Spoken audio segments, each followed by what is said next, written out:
Martin Luther King Jr. berkata, gereja yang kehilangan suaranya demi keadilan adalah gereja yang kehilangan relevansinya di dunia.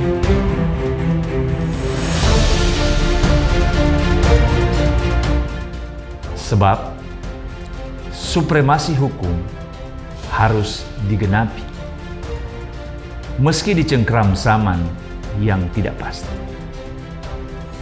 Keadilan tidak boleh mati. Keadilan harus terus dihidupi. Banyak orang menganggap hukum hanya milik segelintir orang, karena kenyataannya banyak kepentingan dibuat kenyang. Banyak orang dicederai, keadilan dihianati, hak dan kewajiban dizalimi, karena hukum dipermainkan. Keadilan dihianati, supremasi hukum tertatih-tatih. Semua berhak menikmati keadilan, termasuk institusi gereja dan warga jemaatnya tidak bisa dikesampingkan. Mereka harus ada di depan, tidak bisa berselimut di persimpangan. Mereka adalah sepasang, tidak bisa saling serang. Di dalamnya ada lautan damai, di dalamnya dipenuhi Roh Suci. Maka hukum senantiasa memagari, hukum selalu terdepan, hukum tidak di belakang. Awan hitam menggelayut di langit senja. Langkah pasti gemim bergereja, menjadikan hukum tegak sekerasnya, dan menjamin keadilan direngguh sepenuhnya. Inilah podcast yang dikelola oleh Bidang Hukum, HAM, dan Sertifikasi Aset Gereja Masehi Injili di Minas.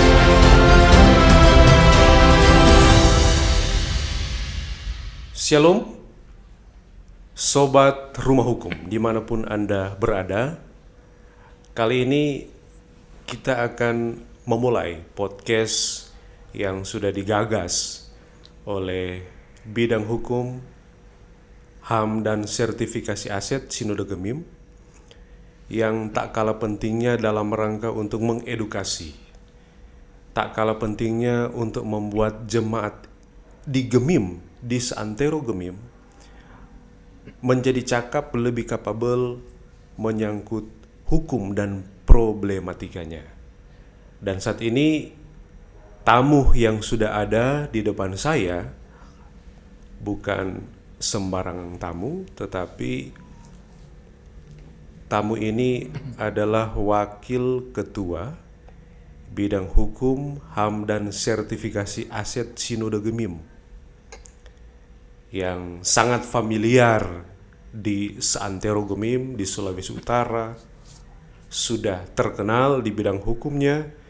Dia juga adalah pengacara yang handal, seorang lawyer sejati yang punya integritas, yang punya kapabilitas, dan juga punya nilai juang dalam pelayanan yang tinggi. Dan kita sapa terlebih dahulu narasumber kita pada saat ini, Bapak Yudi Handri Robot SH, sebagai Wakil Ketua Bidang Hukum, HAM, dan Sertifikasi Aset Sinode Gemim. Apa kabar Pak Yudi? Baik.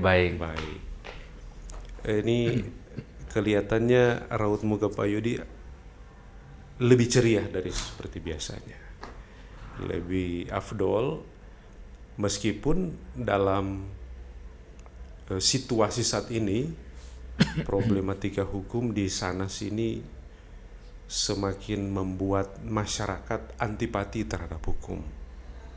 Nah, di Gemim khususnya sebagai sebuah institusi di mana Pak Penatua Yudi dipercayakan sebagai wakil ketua bidang hukum, HAM dan sertifikasi aset Gemim, dipandang sebagai tokoh yang mampu dapat membuat hukum itu dirasakan adil, seimbang, dan jemaat memperoleh kepastian hukum di dalamnya.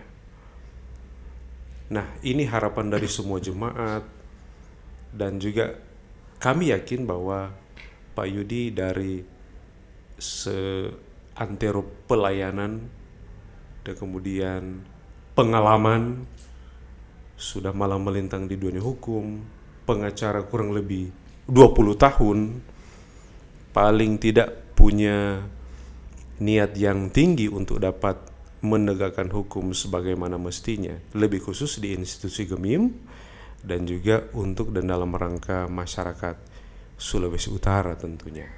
Nah, bagaimana harapan ke depan yang menjadi tanggung jawab besar dari Bapak Penatua Yudi untuk ke depan ini? Ya, harapan kami bahwa bidang kami, bidang hukum, HAM, dan sertifikasi aset menjadi tempat yang nyaman, tempat yang baik bagi warga jemaat yang ingin mendapatkan informasi-informasi hukum, ataupun bagi pelayan-pelayan khusus yang ingin mendapatkan pelayanan hukum dari kami bidang hukum, HAM, dan sertifikasi aset. Akan memperoleh pelayanan, dan itu memang dinomorsatukan lebih ke depan. Artinya hukum itu menjadi terdepan, Ya. untuk melayani masyarakat, untuk melayani jemaat di seantero pelayanan Gemim tentunya. Nah, apa saja program kekinian yang sudah digagas oleh bidangnya Pak Yudi? Sudah berapa yang sementara jalan, atau ada yang lebih diprioritaskan di tahun ini yang sudah jalan? Apa saja itu, Pak? Program kami yang pertama yang sementara jalan yaitu bagaimana sertifikat-sertifikat yang ada sudah dapat terintegrasi di SID, Sistem Informasi Terpadu di Sinode Gemim. Ini merupakan program kami, dan program yang kedua yaitu bagaimana pelayan khusus dapat diadvokasi oleh bidang ini jika dia bermasalah dikarenakan pelayanan. Gitu. Di pihak lain juga kami tetap program-program yang lain yaitu peningkatan status-status surat dari jemaat-jemaat yang ada, dari AJB ataupun hibah-hibah yang ada, ditingkatkan menjadi sertifikat hak milik. Gitu. Okay. Akan ada peningkatan status, Iya. seperti itu. Jadi yang paling penting yang saya dengar tadi menyangkut advokasi, Ya. dan kemudian sertifikasi. Nah, advokasi ini terasa penting ya di bagian bidang hukum Pak Yudi, karena ini juga menyangkut seorang dalam melakukan pelayanannya ketika diperhadapkan dengan tuntutan baik pidana maupun perdata oleh lawannya dan seperti apa yang dia hadapi. Nah, tentunya bidang hukum ini menjadi terdepan untuk mengadvokasi begitu. Iya. Ya, alangkah baiknya ada pelayanan seperti pelayanan advokasi. Tetapi apakah pelayanan advokasi itu sudah dibuat kriterianya, apa-apa saja yang bisa dapat didampingi, siapa saja yang dapat didampingi? Kami akan mendampingi jika pelayan khusus ini kan pendeta, guru agama, penatua, diaken, yang kena masalah hukum karena pelayanan, gitu. Karena pelayanan. Ini kan harus ada tahapan-tahapan begitu. Karena ini boleh dikatakan memasuki tahun kedua dalam pelayanan kami. Inilah yang boleh dikatakan program terbaru dari bidang hukum HAM dan sertifikasi aset. Sekali lagi kriterianya adalah jika terkena masalah karena pelayanan. Begitu. Karena pelayanan, karena sedang atau sementara melaksanakan tugas pelayanannya. Oke, yang kemudian menyangkut soal sertifikasi aset. Nah, dari berapa jemaat di Gemim ada sekitar 1061 jemaat ya? Ya, 1061. Sudah berapa jemaat yang memasukkan alas-alas hak yang tadi disampaikan Pak Yudi di bagian bidang hukum sertifikasi aset? Sekarang jadi ada 1061 jemaat dan 147 wilayah yang sudah memasukkan 552 jemaat. Ini data per Mei 2023. Jadi 552 jemaat sudah memasukkan. Nah, ini dalam benak jemaat penting memang mereka memasukkan sertifikat mereka, termasukkah surat jual beli atau masih di bawah tangan, itu masuk semua disodorkan di bagiannya Bapak Yudi. Iya, iya. Apakah aman di tempat Pak Yudi itu? Itu yang harus kami sampaikan, bahwa dari segi keamanan menurut kami sangat aman. Mengapa saya katakan begitu? Pertama, kami menyimpan dokumen-dokumen ini ada di backup oleh, jadi pertama kami menyimpan ini di brankas. Brankas ini boleh dikatakan aman dari misalkan kalau ada musibah kebakaran. Dan yang kedua, kami menyimpan data ini di sistem informasi terpadu, di SIT.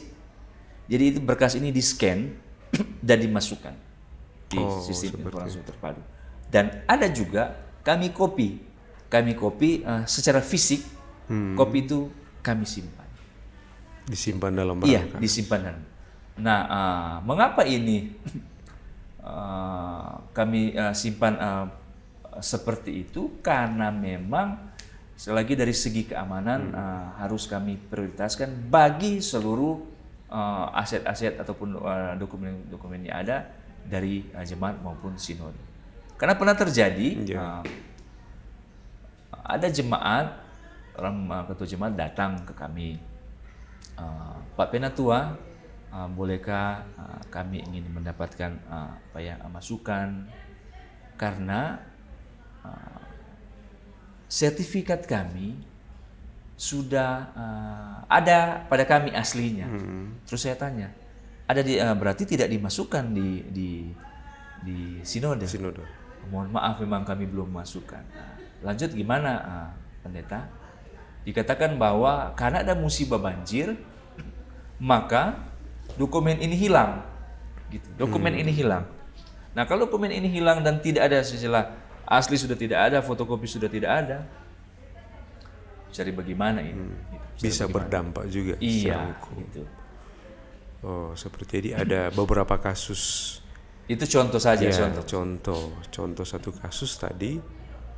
Jangan sampai alas-alas hak tadi yang sudah disebutkan itu terkena suatu keadaan atau peristiwa di luar kemampuan manusia, force majeure begitu. Banjir, kebakaran, atau bisa saja dicuri. Nah, ini bisa dapat menimbulkan permasalahan di kemudian hari.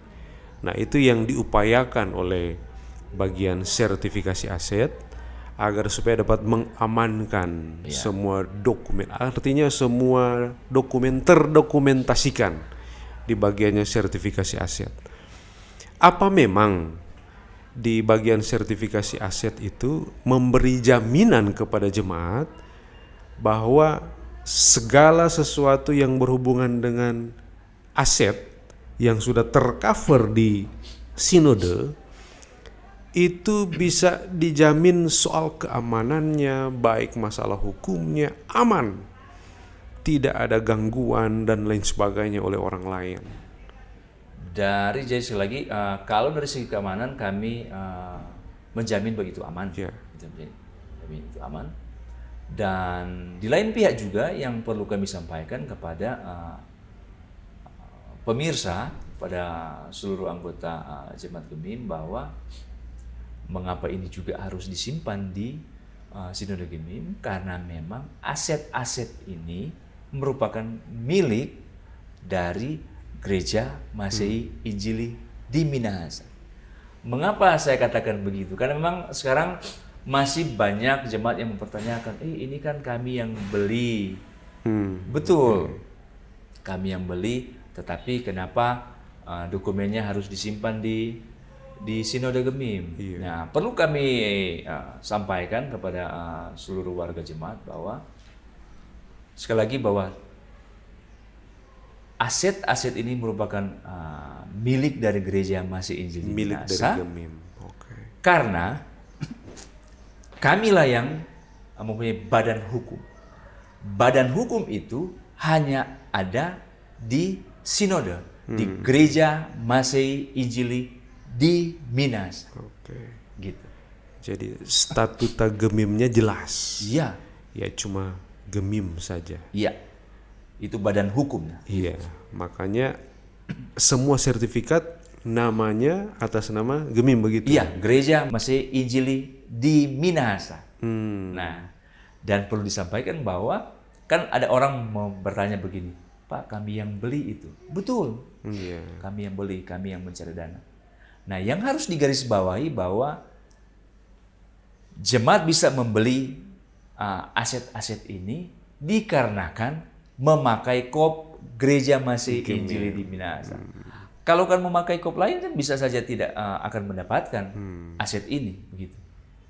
Oke, ada kaitannya dengan penggunaan kop logo Iya. gitu ya, yang sudah ya terdaftar di hak kekayaan intelektual Iya, Kementerian iya. Hukum dan HAM begitu. Jadi memang tidak sembarang sobat rumah hukum apabila ada sertifikat hak milik di jemaat itu memang harus dimasukkan ke bidangnya Bapak Yudi, karena dirasa penting, dirasa aman dan dijamin keamanannya begitu, Ya. supaya selain tadi ada masalah force majeure, ini juga menjaga ada masalah pidana, ada pencurian, ada penggelapan dari jemaat sendiri. Ini bisa saja terjadi begitu ya Pak Yudi ya. Betul, betul. Nah, itu yang barangkali yang menjadi atensi oleh pihak bidang hukum HAM sertifikasi aset seperti itu. Nah, apakah ada beberapa juga permasalahan di jemaat soal kepemilikan begitu, baik karena kepemilikan gereja dibiayai oleh siapa, dia mengatasnamakan dirinya sendiri, ini punya saya. Apakah ada seperti itu yang timbul polemik di jemaat? Kalau sekarang sih boleh dikatakan tidak ada bahwa misalkan aset itu aset gereja terus diatasnamakan pribadi, tidak ada itu. Tidak ada. Kalaupun memang ada aset yang dihibahkan gitu. Ada aset yang dihibahkan kepada gereja, yaitu banyak gitu, banyak. Nah, nanti setelah dihibahkan maka akan diproses, ditingkatkan statusnya menjadi sertifikat hak milik dari hibah-hibah yang diberikan oleh warga-warga jemaat. Warga-warga jemaat itu ada peningkatan, dan Iya. itu pastinya ada juga fasilitasi oleh dari bagian bidang hukum ya. Karena memang ada boleh dikatakan MOU dengan pihak Badan Pertanahan Nasional di 7 kabupaten kota yang ada Gereja Masehi Injili di Minahasa. Jadi sudah ada MOU-nya, sudah jelas. Jadi tidak mungkin ada yang mempersulitnya begitu. Iya, Segala administrasi yang dibutuhkan ya ada koordinasi baik, ada komunikasi baik antara pemohon dan juga dari pihak BPN, karena seperti yang disampaikan Pak Pendeta Yudi, ini sudah ada MOU, ada Memorandum of Understanding antara bidang hukum atau Sinode Gemim dengan 7 BPN kabupaten kota di Sulawesi Utara. Itu perlu diketahui. Di mana saja itu? Jadi BPN itu yang pertama kita jalan dari sana dari Minahasa Tenggara, Minahasa Tenggara. Minahasa Selatan, Iya. Minahasa, Tomohon, Manado, Minahasa Utara, Bitung. Iya. Jadi ada 7 kabupaten kota sudah diamankan dengan MOU. Iya. Jadi tidak akan ada kesulitan lagi. Jadi ini tinggal dari jemaat Gemim ada 1061, tadi dilaporkan baru memasukkan 52. 52 jemaat, berarti masih ada sekitar 400 50 sekian, atau 49% sekian yang belum memasukkan data sertifikatnya, fisiknya kepada bidang hukum. Nah ini terasa penting sekali. Jangan sampai ada yang berpikir apa sih pentingnya? Apa sih urgennya harus memasukkan data-data tersebut, data fisik tersebut ke bidang sertifikasi aset Gemim. Dan sudah disampaikan oleh Pak Penato Yudi tadi, penting sekali. Karena ini tuh menjamin, sekali lagi menjamin surat-surat tersebut tidak disalahgunakan. Ya. Menghindari adanya force majeure, ada keadaan misalnya banjir, kebakaran dan lain sebagainya. Nah itu. Nah kemudian Pak Yudi, karena Pak Yudi juga latar belakang seorang lawyer yang dikenal cukup lama berkecimpung di dunia hukum di Sulawesi Utara, terkait adanya permasalahan pidana maupun perdata. Nah ini dari sobat rumah hukum, ya mintalah ada kiat-kiat apa ketika ada masalah pidana atau masalah perdata, apa yang paling urgen untuk disiapkan sebelumnya. Yang paling pokok menurut kami selaku kami juga kan latar belakang pengacara, 23 tahun saya pengacara. Karena dari tahun 2000 bersamaan dengan saya menjadi pelayan khusus. Iya, 23 tahun.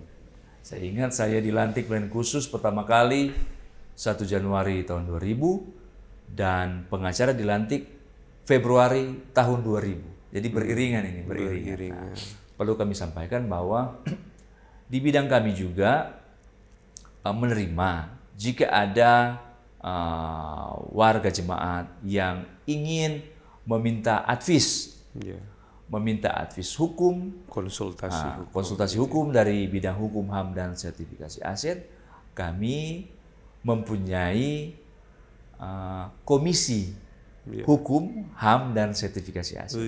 Kami akan memberikan itu advokasi, kami akan kami akan memberikan advis hukum jika ada masalah pidana maupun perdata yang dialami oleh warga Gemim. Iya, warga Gemim. Iya, warga Gemim khususnya. Iya. Akan diadvokasi, akan diberi advis juga. Memberikan advis, konsultasi. Kami tidak untuk sementara untuk advokasi belum memberikan advis untuk warga. Oh, yang advokasi tadi sudah dijelaskan. Pelayan khusus. Nah, ini perlu diperhatikan oleh sobat rumah hukum, ada pelayan khusus yang siap diadvokasi baik pidana maupun perdata dalam kerja pelayanannya. Iya, begitu.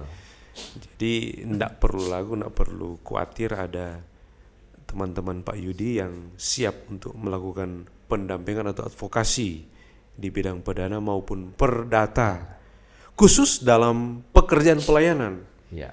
Nah, terkecuali untuk warga Jemaat Gemim, jika ada masalah hukum, dibuka ruang untuk sharing ataupun diberi konsultasi gratis oleh bidang hukum, HAM dan sertifikasi aset Sinode Gemim oleh Pak Yudi dan teman-teman di Komisi Hukum, HAM dan sertifikasi aset. Ada berapa banyak mereka di situ, Pak? Kalau tidak salah di situ sudah gabungan di situ ada yang berlatar belakang akademisi, ada dari BPN, ada dari pihak pengadilan, kejaksaan, kepolisian, pengacara, gitu. Dan di situ juga, kalau tidak salah ada 22 orang. 22 personil Iya. dalam Komisi Hukum, HAM, dan Sertifikasi Aset yang dikomandani oleh Pak Yudi. Jadi luar biasa ini pelayanan, dan juga dalam bidang profesi pengacara masih terus menerus dikembangkan dan mempertajam lagi. Apa ini jadi bagian dalam strategi pelayanan oleh bidang hukum dalam rangka untuk penyelesaian masalah di bidang pidana maupun perdata gitu. Iya, karena sekali lagi bahwa bidang hukum, HAM, dan sertifikasi aset menurut saya harus menjadi corong kepada seluruh warga jemaat agar dapat memahami masalah hukum. Dan kami juga program seperti ini kan, program podcast Rumah Hukum ini merupakan program kami yang ke depan kan ada narasumber-narasumber yang memang misalkan dari BPN, dari kepolisian, dari pihak kejaksaan dan lain sebagainya. Ini akan memberikan wawasan hukum. Dan di pihak lain juga ke depan kami jika ada warga jemaat yang ingin melaksanakan program penyuluhan hukum, bisa menghubungi kami. Menghubungi kami bidang hukum, HAM, dan sertifikasi aset. Oke, jadi sudah ada 3 barangkali yang saya catat ini. Pertama soal advokasi, kedua konsultasi.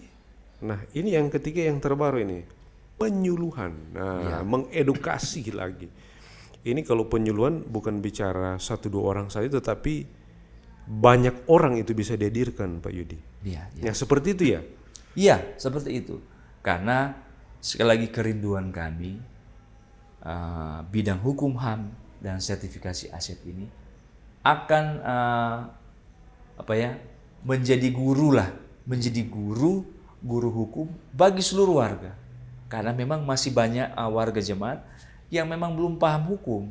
Dan kami inilah yang ada di bidang hukum ini akan memberikan inilah talenta kami. Ini talenta kami yang harus diberikan kepada warga jemaat. Tidak terlepas juga bagian dalam pelayanan. Iya. Gitu ya. Melakukan penyuluhan hukum di jemaat Gemim 1061 jemaat. Wah, luar biasa ini. Nah, apakah metodologinya ke depan ketika melakukan penyuluhan hukum kepada jemaat per wilayah, klaster wilayah atau klaster jemaat ini, Pak Yudi? Memang kalau paling kan untuk tahap awal paling bagus dia itu tahap wilayah. Tahap wilayah. Wilayah kan ada 147 jemaat. 147 wilayah. Itu paling bagus supaya kalau memang Tuhan memperkenankan dalam satu periode ini, kalau memang mereka menginginkan kita hadir, itu semua wilayah sudah bisa kita memberikan ataupun program-program penyuluhan hukum ini. Penyuluhan bisa tercover semuanya. Iya. 147 wilayah menjadi target pertama penyuluhan hukum klasis melalui wilayah. Selanjutnya mungkin bisa berkembang menjadi jemaat. Bila mana itu memang amat sangat dibutuhkan. Karena memang hukum selalu mengikuti perkembangan zaman. Living law. Jadi dia tidak bisa dapat diam sendiri tanpa mengikuti perkembangan zaman. Dia harus ikut serta dalam proses perkembangan zaman. Nah, seperti itu yang digagas, yang dikomandani oleh Pak Yudi. Ada advokasi, ada konsultasi, ada juga penyuluhan hukum. Nah, ini bagian dalam strategi, sekali lagi strategi mengedukasi dan juga turut andil dalam pelayanan Gemim. Nah, Iya. gitu ya. Dan ada lagi juga Ya. yang ingin kami sampaikan, tetapi itu nanti untuk tahun ini belum ada.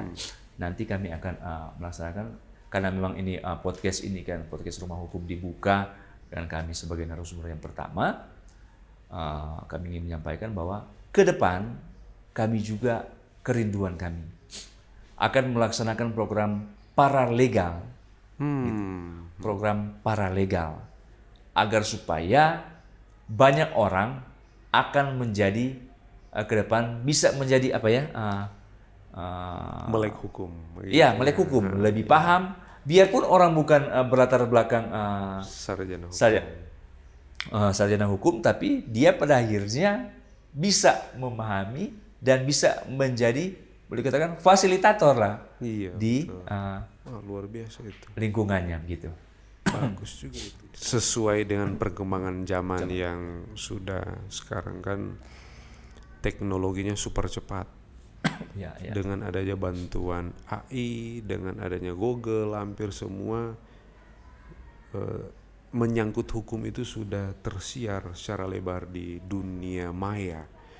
Tetapi tak kalah penting apa yang sudah disampaikan tadi Pak Yudi, akan ada kegiatan paralegal. Itu yang amat sangat menyentuh langsung di jemaat.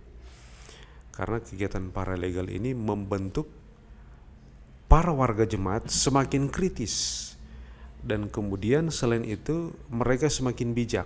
Nah ini, semakin bijak ketika dalam masalah hukum ataupun bijak menghadapi masalah hukum dan bijak untuk tidak melakukan perbuatan-perbuatan yang bisa dapat dalam klausulnya terlibat masalah hukum begitu. Oke, kalau begitu sobat Rumah Hukum ini direkam, kemudian dicatat semua yang menjadi program terbaik dari Pak Yudi di bidang hukum HAM sertifikasi aset ini bisa dapat berlangsung lama, continue ya Pak. Ya. Tahun ini, tahun depan, dan masih ada beberapa tahun lagi ini. Iya, iya, iya. Dalam satu periode Satu yang periode, berjalan. Oke, ada lagi kiat-kiat lain dari Pak Yudi? Kiat kami selagi yang ingin kami sampaikan kepada warga jemaat bahwa kami dari bidang hukum HAM dan sertifikasi aset selagi terbuka bagi warga jemaat yang ingin mendapatkan informasi hukum ataupun mendapatkan advies hukum dari kami sangat terbuka untuk hal ini. Jadi bidang hukum semakin dekat dengan jemaat, semakin menjembatani jemaat supaya ada masalah hukum cepat terselesaikan dan juga untuk mencegah supaya tidak terjadinya masalah atau peristiwa hukum. Ya. Oke, sobat Rumah Hukum dimanapun Anda berada, demikian podcast perdana kami, podcast Rumah Hukum, yang saat ini menjadi narasumber pertama perdana adalah Wakil Ketua Bidang Hukum, HAM dan Sertifikasi Aset Sinode Gemim Penatua Yudi Robert SH. Dan ke depan akan ada episode yang tak kalah menariknya. Maka tonton terus podcast Rumah Hukum. Terima kasih. Shalom.